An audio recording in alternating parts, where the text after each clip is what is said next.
conseil. Au coin fleuri de l'avenue, comme je passais ce matin, j'ai vu venir une inconnue, très blonde, en jupe de satin. Sa figure était douce et sage, son maintien pudique et charmant, mais la courbe de son corsage sur son col s'ouvrait hardiment. La France de la mousseline en chassait d'un treillis léger, un triangle de sa peau fine, blanc et rose à faire rêver. Et, sur le vert sombre des arbres, ce blason à l'éclat troublant, blanc et rose comme les marbres, tranchait encore plus rose et blanc.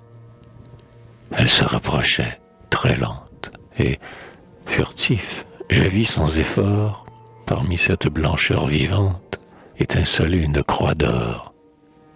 La croix mirait l'aube candide, mais nul n'eût su dire, je crois, si l'aurore était plus splendide sur la poitrine ou sur la croix. La croix avait l'éclat des dagues qui percent le champ d'un vitrail, l'épiderme des reflets vagues de lait, de lys et de corail. Or, dans ce spectacle, un mystère piquait mon esprit curieux, car pourquoi ce symbole austère dans cet écrin luxurieux? As-tu songé, belle ingénue, qu'en l'ornant d'un rival décor, la gloire de ta gorge nue obscurcirait l'autre trésor? Dans cet Éden pur qu'on envie, n'as-tu pas vu, se dérobant, au rameau de l'arbre de vie, la tête de l'ancien serpent?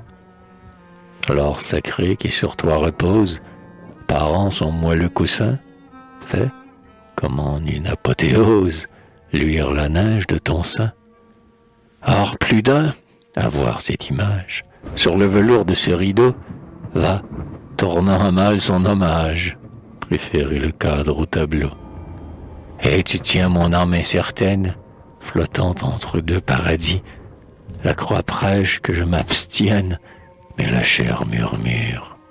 Jouez. D'une audacieuse prouesse, sans scrupule te faisant jeu, oses-tu, charmante déesse, te mettre en lutte avec un dieu? Va, c'est de l'infernale auberge, quelque hôte subtil qui tenta d'unir sur ta poitrine vierge Cythère avec le Golgotha, pour que nul charme impur n'émane du signe auguste que je vois.